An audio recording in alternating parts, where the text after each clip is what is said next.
experiments that we have already done. The regulatory framework and also the technical framework in terms of what is the appropriate protocol standards configuration, communication configuration.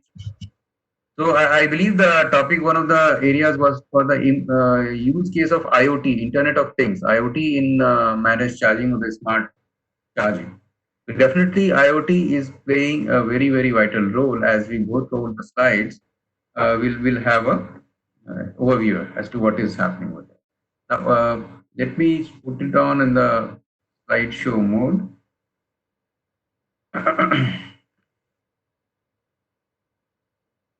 Yeah. Before I deep dive into the topic, it's a very brief about what we are doing. Ma'am has talked about it. We are a distribution licensee in the city of Delhi, the largest one in Delhi. There are three joint venture utility in Delhi, as ma'am said. The government of Delhi is holding 49% and the balance 51% by the private partner. Over 750 square kilometers of the area being served and 2.55 million consumers. Last year, the peak demand was 3.2 gigawatt that we served. Delhi was 7.4 gigawatt. The losses as of FY19 now have gone down to almost 8% level. This is true for all the utilities in Delhi, maybe 1% here and there. Mostly they are at par. Apart from this, we are agile too in terms of renewable integration. So we are actively adding more and more renewable to our portfolio. The small curve or the chart on the right hand side corner, you can see the portfolio right now today. I mean, we are about 3% of the total capacity. In terms of, we have about 3,000 megawatt of power purchase worth of power purchase agreement, out of which around 150 megawatt is green portfolio in terms of capacity. Whereas we have signed up the PPAs for over 1200 megawatt and to Solar Energy Corporation of India Limited, and we expect them to come one by one, though some of them are delayed now. Maybe in the next 2 years, wherein our capacity of the green energy would be about 30%. So renewable energy integration is another very good opportunity for us. Now, before I go into why managed charging, how to do it, electric vehicle, as we all know, I mean, electric vehicle charging is an opportunity for growth in the load. A, B, if not managed properly, it is going to create problems with the distribution system operation. So how does it create problems? Very quickly, I'll touch upon the two slides. One is, what are the what is the network landscape? If you see the line chart over here, these are the three distinct line charts for city of Delhi. And different utilities would have different line charts. So the blue one is the summer, typical summer that we have entered into now. If you see, the night peak is almost equal to, in some instances, more than the day peak. There are two peaks. October, April area, the time period is mostly flattish, whereas in winter it is mostly morning peak. And the bottom table gives you a daily variation in the load. I mean, almost 1200 megawatt daily variation, diurnal variation, I would say, maximum minus minimum within a 24-hour period. So this means two things. A, the loading of the assets is getting changed by that amount, that distribution asset I'm talking about. B, it is also telling on the ramping capabilities of the generating stations. And with renewable getting added, this variation will only increase because they are intermittent and variable. So we are now working on how to make the renewable energy hybrid and dispatchable with the usage and combination of storage, both chemical storage and hydro storage. Rooftop solar is also playing a very, very vital role. And as of January 20, we were 60.8. As of today, we are more than 64 megawatt. In our area, total Delhi is 160 megawatt rooftop solar. And it's the order of the day. In Bhopal also, I hear a lot of things are going on in terms of rooftop solar, MP, Bhopal, Gujarat, everywhere. So this is also going to play a vital role in EV charging facilitation. And this curve, I try to show you the duck curve. If you see the highlighted encircled portion, that is the ramping rate requirement for the assets, I mean distribution assets. And similar kind of ramping requirement would be also for the coal-based assets. So if EV charging is also coinciding with the peak load, that is night peak as well as day peak load, and if the renewable energy is not available at that point in time due to some intermittency, this ramping requirement rate might be getting impacted. So that is what I am trying to say. There is a need for balancing. Otherwise, the impact on the DT loading as well as the conventional generation sources is going to be huge and much more than their bearing capacity and capability. So this scenario would be there for different utilities as well across India. And I believe every utility is working on this kind of curve and assessing. Actually, at Pan India level, also National Renewable Energy Laboratory, Colorado, they have done a study. And they have studied that though the integration is possible, but there are challenges. One of the challenges is ramping required, for which the technological solutions are being devised and implemented. Now, with this is the summary slide where we are saying there is an increasing demand and energy needs, while this is only true for few pockets in a day and few hours in the entire year, if you draw the low duration curve. And this is purely due to weather impact. Most important factor is weather. Uneven loading of assets is being happening. And the daily and seasonal load variation, both at system level and the distribution transformer, the asset level, is very, very high. So what happens is the design for the network is being done at the peak value everywhere. So that the capacity building of the transformer assets or the cables or the lines, overhead lines, is being done at the peakest load, which happened maybe only for a few hours in the entire year. It means underutilized assets for the balance part of the year, underloaded assets, leading to more technical losses. Now, this phenomena is getting prominently. If you see my cursor, if this is the peak area or this peak area, normally this is peak daytime, and here this is evening peak around say 9:30, 10 p.m. If the electric vehicle charging happens at this particular point of time, this is going to play a role of more burden on the network only for that time. So therefore, it becomes very important to introduce managed charging and push the charging to other time blocks of the day to the extent possible, or introduce BESS, battery energy storage system, which can be used for charging during the peak hours instead of the grid demand from the grid. So these are the challenges that we are having, but the solutions are also there, and we are working on them. Space constraint is of course a very big challenge wherever there is a DT overloading only for few hours. So in the entire year, we are now upgrading it all total. So that means we are upgrading the capacity for the entire year, which is wasteful. And this is what we have projected to the regulatory commission, wherein space constraint, apart from that, the utilization of the capital. Now,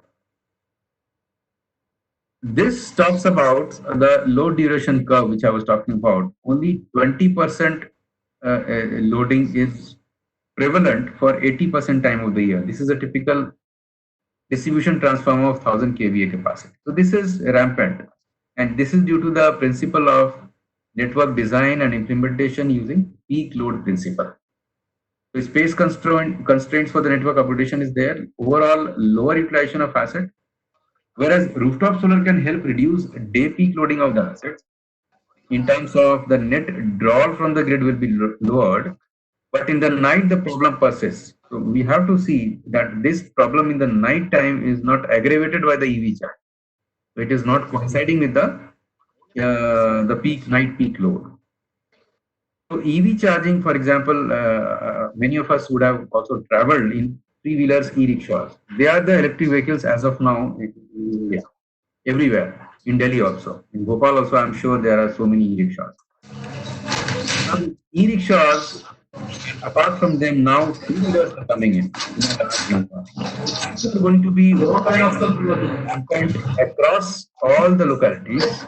The two-wheelers and three-wheelers are part of very important base, and which is also a worry for us if the managed charging is not implemented.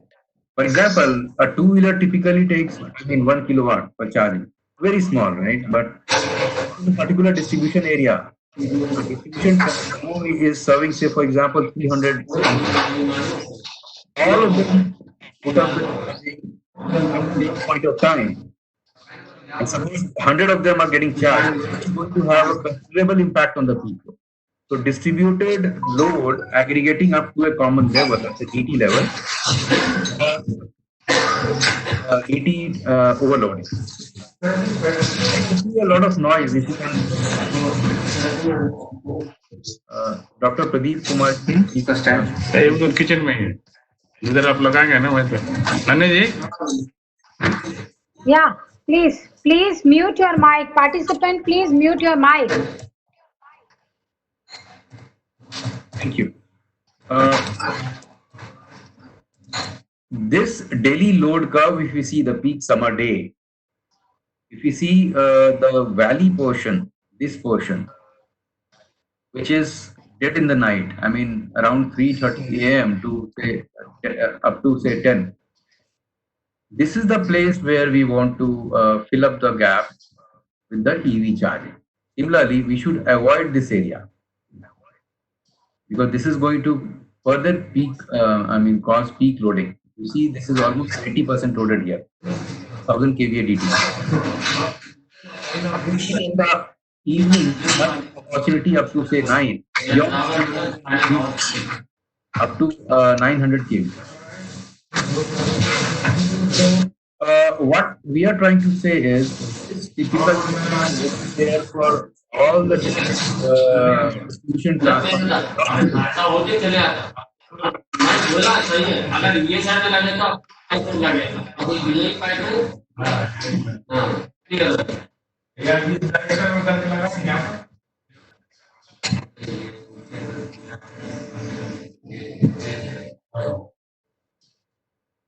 I request Dr. Pradeep to please mute his mic.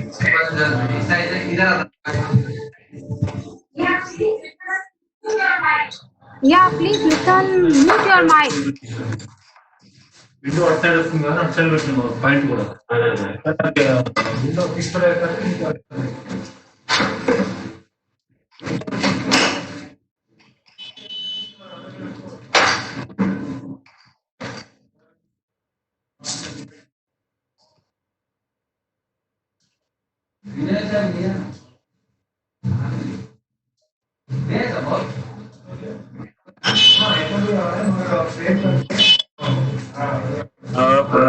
Is the host to meet the participant?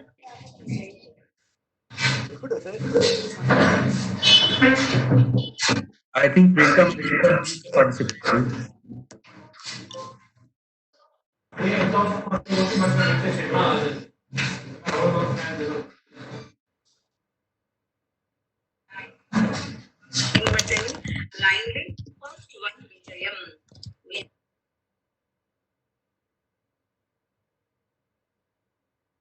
Yeah, thank you. Thanks a lot. Thank you.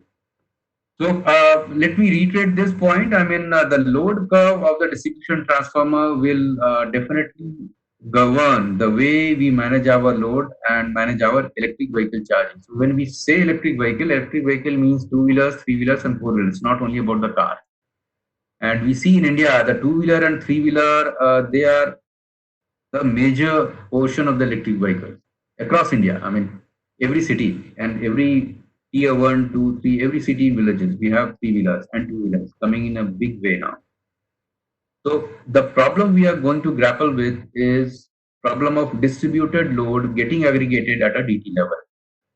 So 1 kilowatt, 1 kilowatt, 1 kilowatt, say two-wheeler getting aggregated at a particular DT causing overload. So if it becomes rampant, it becomes very, very difficult to control the loading and the network pattern. And therefore, it will be very, very costly also. The entire distribution infrastructure would have to be upgraded, which will cause a lot of pain in terms of tariff.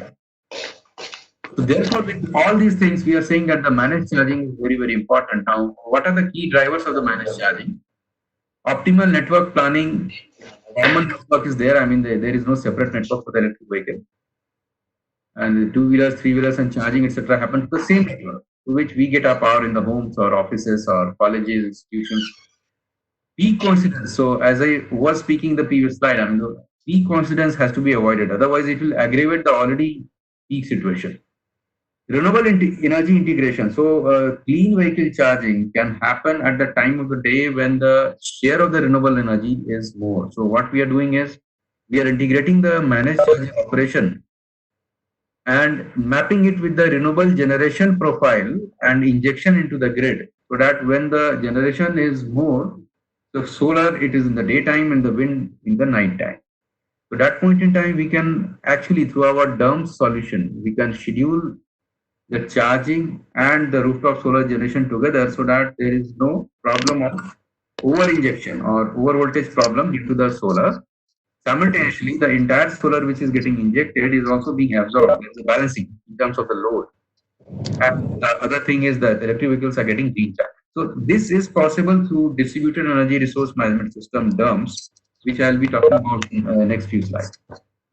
Best tariff and the economic EV charging for consumers obviously has to be ensured. So the cost at which the charging is to be done, it's not to be commercial tariff. I'm not sure if in Madhya Pradesh the MPERC has notified the EV tariff separately.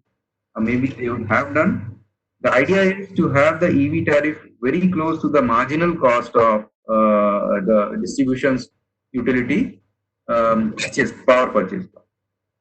So slot wise, not the APPC. Two kinds of forms of managed charging are there, and one is passive EV time varying rates are there, TOU rates as we say. Hourly dynamic rates could be there, which is linked to the loading of the asset. And this is what we have done as an experiment in our territory here in Delhi. I'll be speaking about that as to how we have done that. Communication to the customer to voluntarily reduce the charging load, behavioral demand response event can be done. And this is what we are doing. So behavioral energy efficiency program. To that, we are sending in communications to the consumer as to not to utilize the grid for charging during peak hours, and those will be notified to them, intimated to them, and can be done smartly. I mean, they need not worry about it. The chargers at their home or the offices will be smart enough to detect the timing and when to charge, when not to charge. All automated. Incentive programs would be there to reward off-peak charging. So this is very close to the concept of demand response. These are all passive. I mean, you are not forcing the consumer. You're just requesting or giving some signals to them. But the active managed charging is relying upon the communication, the dispatch signals. So what we as a utility dispatch the signals to the to the EV charger, maybe through an aggregator or directly the charger, to charge in a predetermined specific way. We can control the rate of the charge. We can throttle the charging also if required in the interest of the grid. So there is a direct load control via automakers. Telematics is also possible. Like for example, Tesla is doing that only. Utilities in California, for example, they have tied up with Tesla, and through Tesla they are managing the managed charging concept. I'll show you in the slide also. There are other ways through which there are aggregators through which it can be done. Smart circuit breakers or the panels are there, which can be given a signal to a central monitoring system of the utility. And this would be, I mean, IoT signal example basically, where from it can be A, switched on and off, B, it can be rate controlled. Say, for example, output is now 50 kilowatt, and the requirement is to reduce only 20 kilowatt, not zero. So I have an option. I mean, I can reduce the output of the charger to 20 kilowatt instead of 50 kilowatt. Thereby, the charging time of the vehicle will increase, but then it will still do charging. It is still better than the no charging scenario. What is the need for the central monitoring system? I mean, prepaid metering at a single point delivery is one of the concepts that we have already introduced, the public charging in Delhi, with the consent of the regulator here. Obviously, I mean, the smart meter, prepaid meter is reducing the theft Real-time information monitoring is also available. Now, apart from that, the analytical cloud-based platform asset management operation is also in place, and this is going to help a lot. The real-time utilization of the EV charging infrastructure, billing platform, which is useful for the